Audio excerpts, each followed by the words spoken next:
those doubts and those reasons for quitting and that defeatist voice will be silenced. Let's talk about limitations. There aren't any.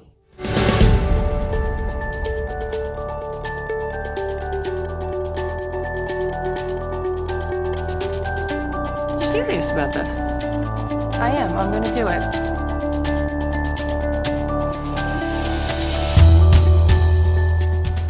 Let's talk tri.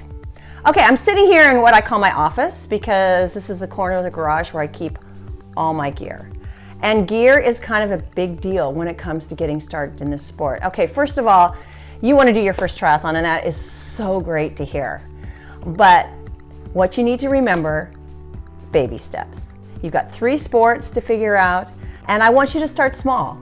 Think about this in terms of you're just trying it on. It's a first date, and you don't want to invest a lot of money into a sport that maybe doesn't feel completely right for you. So borrow what you need to get started. Borrow a bike. I've got a couple extra bikes. You're welcome to borrow one of those. Borrow a wetsuit if you're going to do the open water swim. And of course, you probably have shoes, so that's taken care of. What distance are you thinking about for your first triathlon? Here's what I recommend. Do the shortest one possible, the sprint distance. And if you've got some experience with swimming, biking, and running, but yet you haven't done your first triathlon yet, then think about doing an Olympic distance race. Sprint triathlon, well, that is about half-mile swim, 12-mile bike, 3-mile run, and then you double that for the Olympic distance. You've got an old 10-speed hanging in the garage, so you're covered on the bike, you've got running shoes, you've got a swimsuit, and you've got some goggles. That is about as basic as it needs to get. Like we said earlier, baby steps. So let's start with the shortest distance race possible. That is the sprint distance. Kind of means you get to go as fast as you want to because it's over the quickest. Swim about half mile, bike 12 miles, run 3 miles. If you've already got some experience in one of the sports, like in swimming, you're ex-college swimmer, so you've got the swim down, you ran track in high school, you have a little more experience. So you might even start with the Olympic distance race. That's the race that the Olympians do. You just got to see it in Rio recently. Double the distance of the sprint. Just under a mile swim, about 24 miles on the bike, and a 10K run at the finish, 6.2 miles. Equipment needs. You can have a lot of equipment or you can have very little. Let's start with the minimum. For the swim, pair of goggles. The race provides you with a cap, but you're going to want to train with a cap. Cap, goggles, your swimsuit. That's about it. You need a pool. This is where it'd be really good to check into where your local master's swimming programs are located. Usually it's any big public pool, high school pools sometimes offer master's programs, but master's programs are for athletes 18 and over who are either re-entering the sport after a long layoff or very beginning swimmers. They give you stroke instruction, they give you workouts, but most of all, it's camaraderie. A lot of people in the pool, they separate you out, you each have your own lanes, but it's the camaraderie of getting through a swim workout that really makes it fun. And you'll be training for either a half mile or almost a mile distance swim, so you're gonna have to get comfortable swimming that distance in a pool. Okay, but you're gonna be training in a pool, but swimming in open water in a lake or the ocean. So you're going to need to figure out a wetsuit situation. You're going to need to borrow one, and you're going to need to train in it and figure out how it feels, because your body is in a different position in a wetsuit than when you're just swimming in your bathing suit. And so therefore it feels different, and you just want to get used to how it feels swimming in a wetsuit. And you can practice with a wetsuit in the pool. It gets a little warm, but it's doable.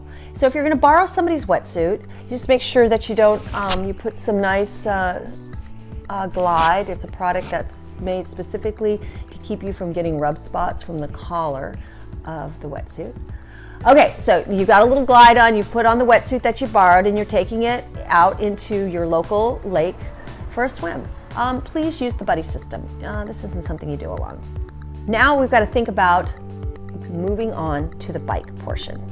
There's some things here, like if you're very beginning, we're going to spend some time talking about the very basics of getting on a bike and making it go forward and keeping yourself safe out there on the roads. Basics on the bike: take the bike off the rack. If you haven't used it in years, take it to your local bike shop. Let them tune it up. They can tell you if you need new tires, new inner tubes, and new cables, you need a new chain. That's their job. You're gonna spend about $100 to $150 on a complete tune-up for your bike, but it's worth it. The other thing that they will offer, hopefully, is a good fit on your bike. If you're paying for an expensive tune-up, you may also ask them to check out your fit on the bike. Going from a street bike to a triathlon bike, you can convert that by adding just a piece of equipment on the front of the handlebars. It'll put you in a more aerodynamic position. It's called a clip-on bar. That's one way to save some money. The other is to just know that the handlebars have a drop. They have a rounded section of drop, and you just learn to ride in the drop portion to lower your body position. Lower body position, less wind resistance. That's about as techie as I get. So once your bike is tuned up and it's fit to you properly, I can't emphasize that enough. Ask them to fit the bike to you. It's something that makes a world of difference in comfort. You may want to address the seat situation. They've made some really great strides, especially for women, in bike seats. So that's something to consider after you put some time in on the road, and you can make an adjustment there with just the seat. Run, hey, we've all got a pair of running shoes.